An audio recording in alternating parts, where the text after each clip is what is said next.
हर खबर पर होगी आपकी पकड़। डाउनलोड कीजिए एबीपी लाइव ऐप।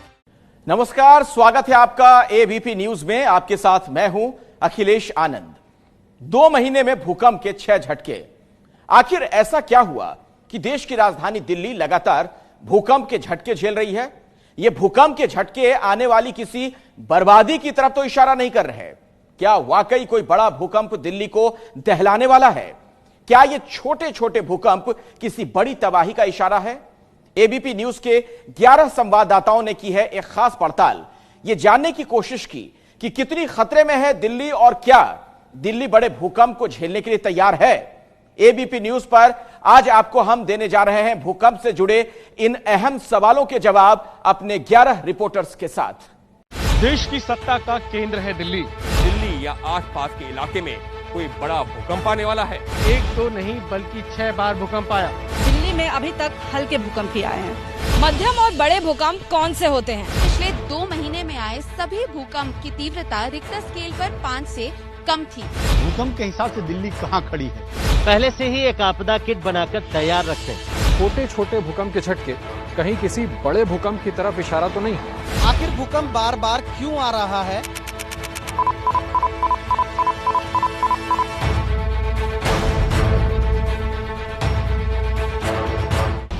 ये तस्वीरें हॉलीवुड की एक बड़ी फिल्म की है, जिसमें दिखाया गया है कि अमेरिका के एक बड़े शहर में भूकंप आता है और आसमान छूती इमारतें ताश के पत्तों की तरह ढह जाती हैं।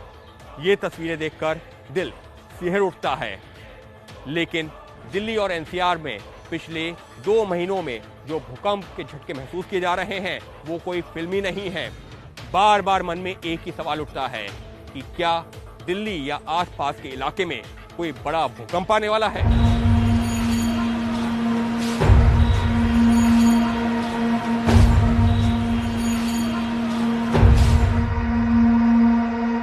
पिछले 57 दिनों में दिल्ली और आसपास के इलाकों में 1-2 नहीं बल्कि 6 बार भूकंप आया। जी हाँ, 6 बार भूकंप। अब सबके मन में यही सवाल है कि कहीं ये किसी बड़ी तबाही की आहट तो नहीं।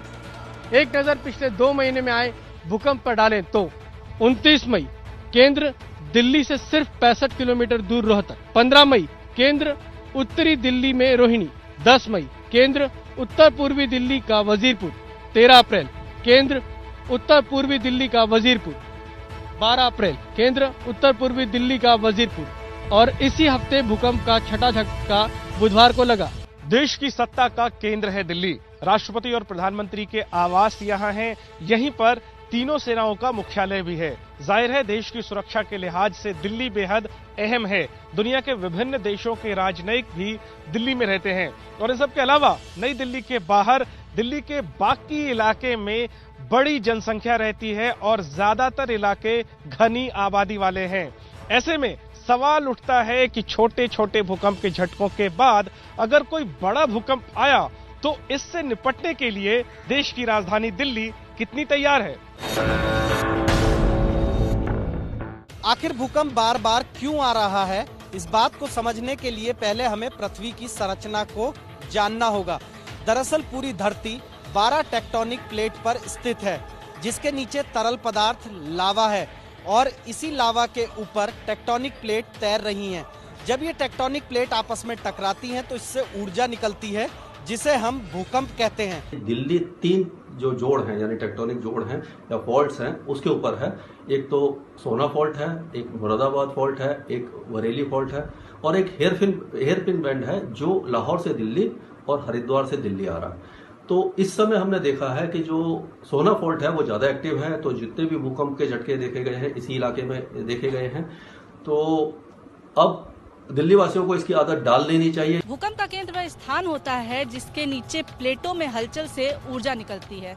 इस स्थान पर भूकंप का कंपन सबसे ज्यादा होता है। जो इलाके केंद्र से दूर होते हैं वहां पे झटकों का असर कम होता जाता है। भूकंप की तीव्रता को रिक्टर स्केल से मापते हैं।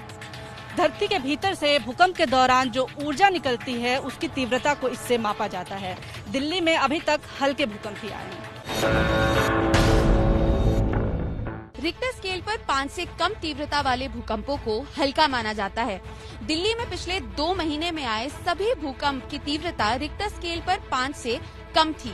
ऐसे हल्के भूकंप साल में 6000 आते हैं, जबकि 2 या इससे कम तीव्रता वाले भूकंपों को रिकॉर्ड करना भी मुश्किल होता है और उनके झटके महसूस भी नहीं किए जाते हैं।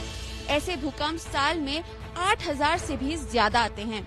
लेकिन दिल्ली में अब तक हल्के भूकंप ही आए हैं, तो इसका मतलब ये कतई नहीं है कि यहाँ बड़ा भूकंप नहीं आ सकता।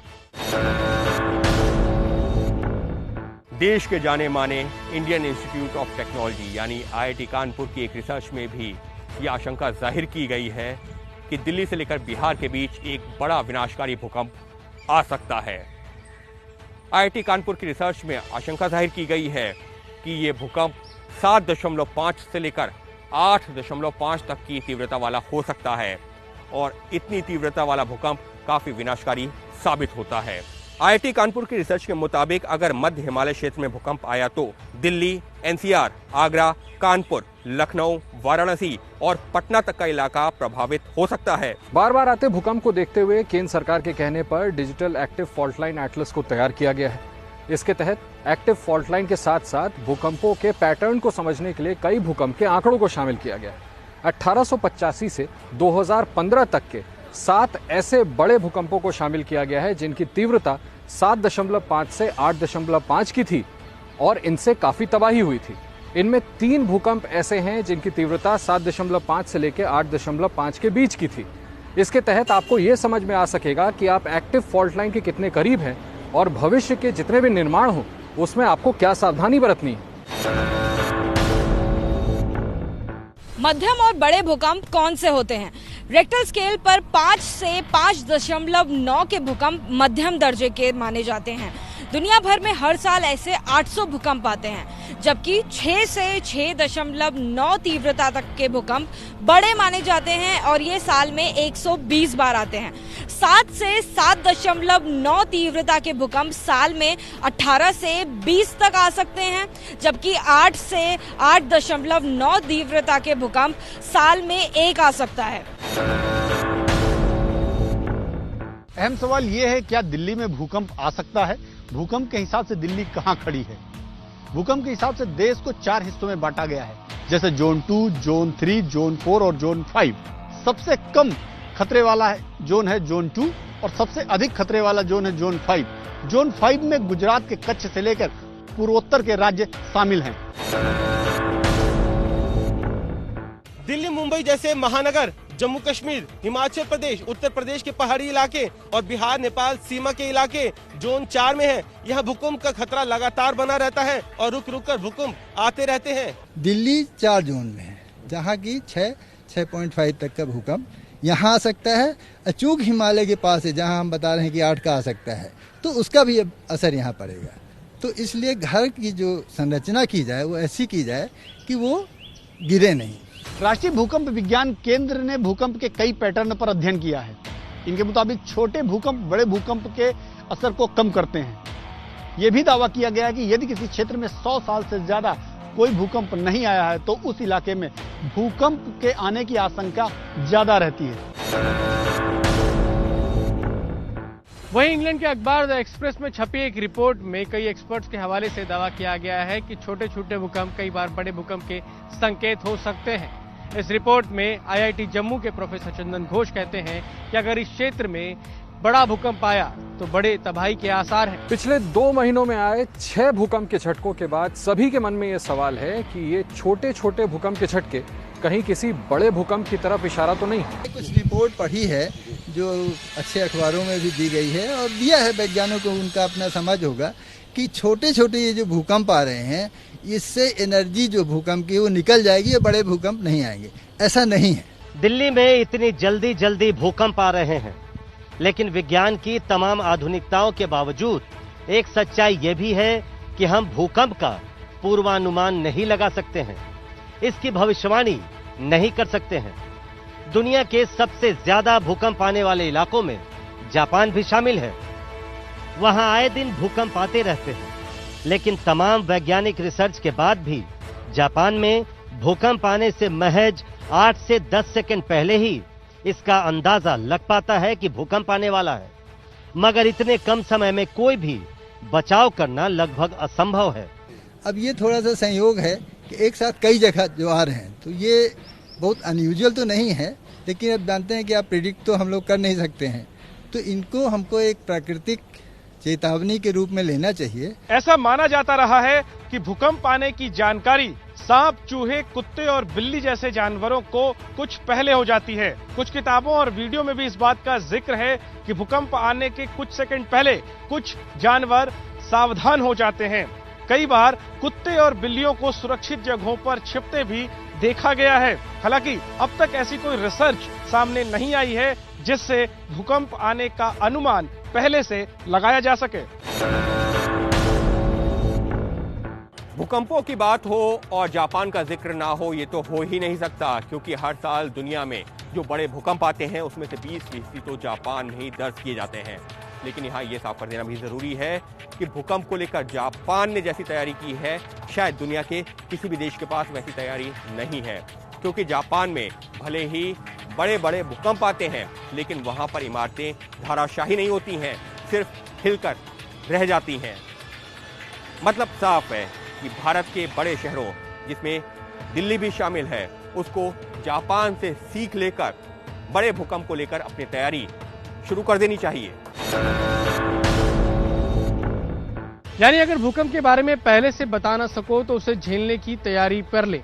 भूकंप से बचाने वाली इमारतों में ईंटों और सीमेंट की नींव यहाँ नहीं डाली जाती, तो ऐसा क्या खास होता है जापान की इमारतों में, आइए आपको बताते हैं। दरअसल जब भूकंप आता है तो सबसे पहले असर उसकी नींव पर पड़ता है। नींव के हिलते ही इमारत के बाकी और ऊपरी हिस्से डगमगाकर गिर पड़ते हैं। मगर जापान में भूकंप से बचने के लिए स्प्रिंग ब्रेस प्रणाली के तहत इमारतों की तैयारी की जाती है, जिससे भूकंप के बड़े झटके आने पर भी इमारत न गिरे। इसके अलावा गद्देदार सिलेंडरों के बेस वाली नींव भी जापान में खूब प्रचलित है। इसे बेस आइसोलेशन सिस्टम कहते हैं।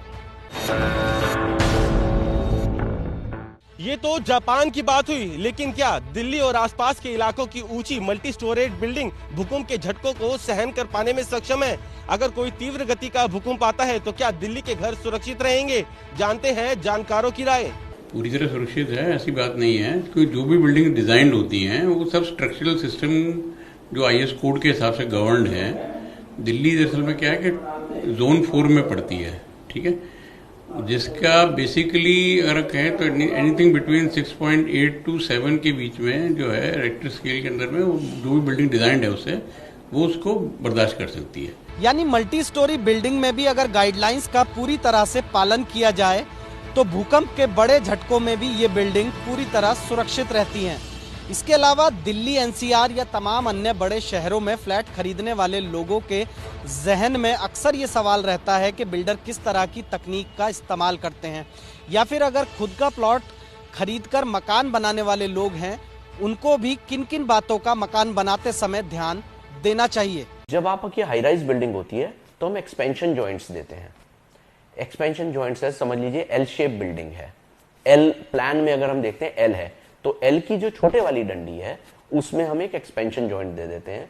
मतलब किसी भी वेव्स की वजह से, किसी वजह से सेस्मिक वेव्स की वजह से जो हल्की सी मूवमेंट होती है वो झेल सके। ये तो नई आधुनिक मल्टी स्टोरी बिल्डिंग और मकानों की बात हुई, लेकिन दिल्ली एनसीआर के बहुत से घनी आबादी वाले इलाके ऐसे भी हैं जहां कंस्ट्रक्शन का काम बहुत ही पुराना है और मकानों को बनाने में गाइडलाइंस का पालन नहीं हुआ है।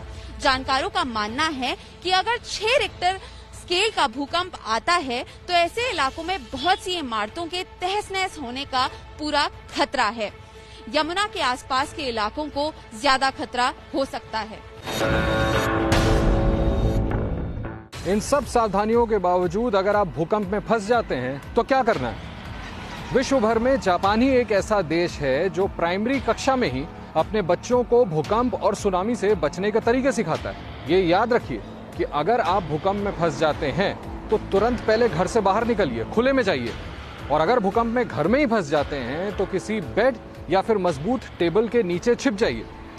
ऐसे में कतई लिफ्ट का इस्तेमाल ना करें, सिर्फ सीढ़ी का इस्तेमाल करें और घर से बाहर निकलते वक्त भगदड़ ना मचाएं।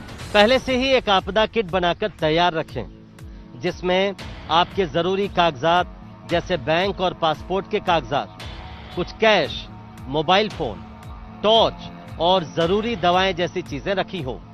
ताकि भूकंप आने की हालत में आप सिर्फ उस बैग को भी लेकर निकल सकें। किसी बड़ी बिल्डिंग में है तो भूकंप आता है कम से कम 20 से 30 सेकंड के लिए आता है, तो आपको मौका नहीं मिलेगा नीचे उतरने का। इसलिए अगर आप हाई राइज बिल्डिंग में हैं तो किसी कॉर्नर में या किसी बीम के नीचे आपको मालूम होगा तो उस जगह रुक जाएं, या किसी बड़े फर्नीचर के नीचे शरण लें और तकिया या किसी को अपने सिर पर रख करके अपने आप को काउच कर लें उस जगह पर, जिससे कि आप बचे रहें। जब भूकंप खत्म हो जाए तब आप उतर सकते हैं। लिफ्ट का इस्तेमाल बिल्कुल न करें, क्योंकि लाइट जाने के बाद आप लिफ्ट में फंस सकते हैं। और अगर छोटी मोटी जगह पे हैं तो आप खुले इलाके में चले जाएं और अपने आप को सेफ रखें। वैसे तो 2020 हमारा बहुत इम्तिहान ले रहा है, चाहे कोरोना हो या तूफान या फिर भूकंप। लेकिन राहत की बात यह है कि जितने भी जानकारों से हमने बात की, सबका यही मानना है कि दिल्ली में बड़े भूकंप की संभावना बेहद कम है।